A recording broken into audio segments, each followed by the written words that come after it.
Assalamualaikum warahmatullahi wabarakatuh. Selamat malam. Yang terhormat Bapak Aang Yudo Prastowo MPD dan Ibu Dr. Nur Izati SPD MSI selaku dosen pengampu pada mata kuliah Profesi Kependidikan. Perkenalkan, kami dari kelompok 7 yang beranggotakan Wiwi Agustina dengan NIM 200302016. Yang kedua yaitu saya sendiri Arasif Rizky dengan NIM 20030200052.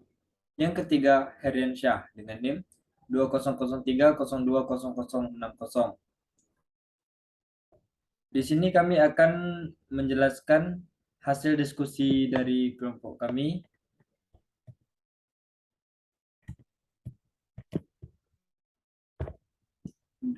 Di sini kami memilih kasus kedua, yaitu biang keladi intoleransi di sekolah. Nah, pada pembahasan studi kasus yang kami bahas, yang pertama yaitu ada permasalahan, yang kedua rumusan masalah, yang ketiga pembahasan dan solusi, dan yang keempat nilai yang dapat diambil, dan yang terakhir yaitu kesimpulan. Nah, pada permasalahan akan dijelaskan oleh saya sendiri. Beberapa waktu lalu, kasus intoleransi terjadi di SMK Negeri 2 Padang, Sumatera Barat. Seorang siswi non-muslim berinisial JCH menolak menggunakan jilbab yang diminta pihak sekolah. Kepala SMK Negeri 2 Padang, Rusmadi, mengklaim di sekolahnya ada 46 siswi non-muslim yang mengenakan jilbab, kecuali JCH. Menurutnya, intoleransi di sekolah di Padang sudah terjadi bertahun-tahun. Regulasi ini sudah ada sejak 15 tahun yang lalu, kata dia di saat dihubungi reporter. Regulasi yang dimaksud Halili adalah Instruksi Wali Kota Padang yang dikeluarkan Wali Kota Padang Fauzi Bahar pada tahun 2005. Fauzi menjabat Wali Kota Padang selama 2 periode, 2004 sampai 2014. Instruksi tersebut terkait kewajiban siswi muslimah mengenakan jilbab. Kasus serupa juga terjadi di Gunung Kidul, Yogyakarta pada tahun 2019. Saat itu, terbit surat edaran di SD Karangtengah 3 yang mewajibkan siswa baru mengenakan seragam muslim. Lalu, pada 2013 di Samarinda, Kalimantan Timur juga terjadi hal serupa. Di sana ditetapkan peraturan daerah baca tulis Al-Quran untuk siswa muslim tingkat SD hingga SMA atau SMK dengan dalih untuk kesehatan rohani. Banyak tempat terdapat serangkaian aturan pendidikan tingkat lokal yang bermuatan intoleransi dan melahirkan diskriminasi. Aturan itu, ujar Halili, sengaja dibuat untuk menyudutkan siswa yang berlatar belakang berbeda. Sementara anggota Komisi 10 DPR dari fraksi Golkar, Hetifah Saifudian, mengatakan kasus intoleran dan diskriminasi di lingkungan pendidikan harus segera diatasi, terutama di daerah yang sifatnya masih dan berulang. Menurutnya, guru harus memulai Menurutnya, guru harus mulai sadar, mendidik tak cukup hanya berorientasi pada ilmu pengetahuan. Mengapa intoleransi terus terjadi? Halili mengatakan, kurangnya kapasitas pendidik dalam mengenal tata kelola keberagaman di sekolah merupakan salah satu penyebab intoleransi eksis di institusi pendidikan. Di samping itu, ia memandang pejabat daerah secara egois menafsirkan orientasi pendidikan tanpa menimbang nilai-nilai universal. Hal itu menyebabkan terjadinya pemaksaan yang menjurus ke tindakan diskriminatif. Nah, untuk materi rumusan masalah akan disampaikan oleh rekan saya Herian Syah. Kepada Heri saya persilakan. Baik, terima kasih Arasifisti. Selanjutnya saya akan membahas mengenai rumusan masalah dan juga pembahasan dan solusi.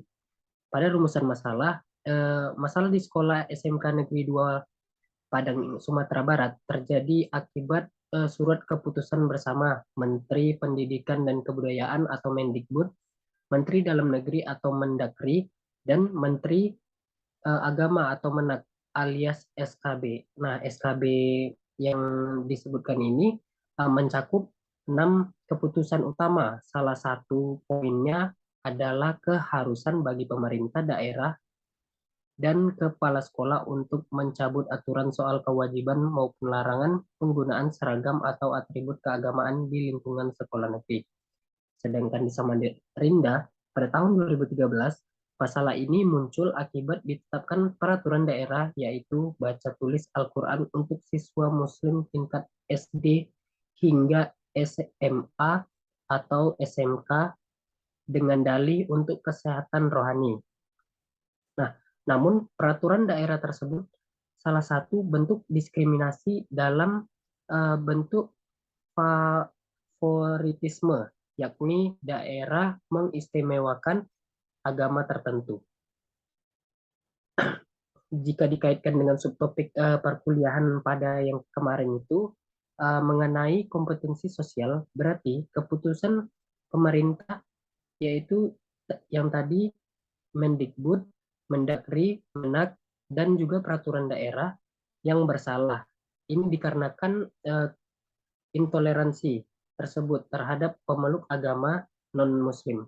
Seharusnya tidak membuat peraturan daerah seperti itu agar menghargai agama lain karena di Indonesia tidak hanya agama Islam yang menjadi warga negara Indonesia.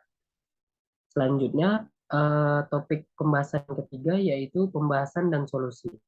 Di sini kami mendapatkan 3 solusi yang dimana itu yang pertama berikan dispensasi bagi siswa berbeda agama untuk tidak ikut belajar agama yang bukan dianutnya.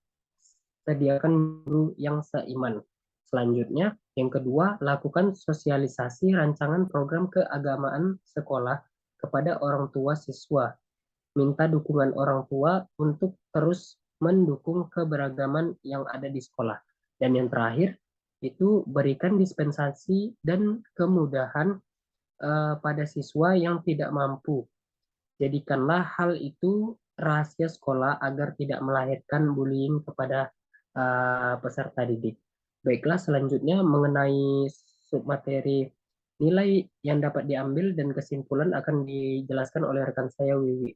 Kepada Wiwi dipersilakan. Baik, terima kasih kepada Heriansyah. Selanjutnya yaitu nilai yang dapat diambil. Dari permasalahan tersebut, jika membahas mengenai agama dan intoleransi itu adalah masalah yang sangat besar.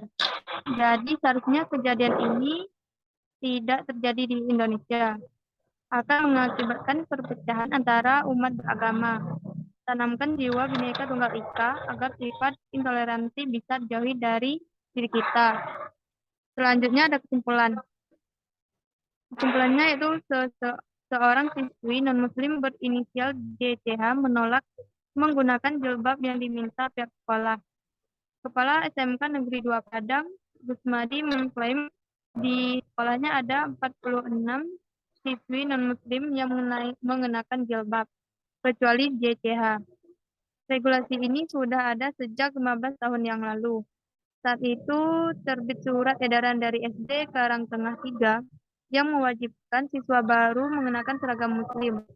Banyak tempat terjadi serangkaian aturan pendidikan tingkat lokal yang bermuatan intoleransi dan melahirkan diskriminasi.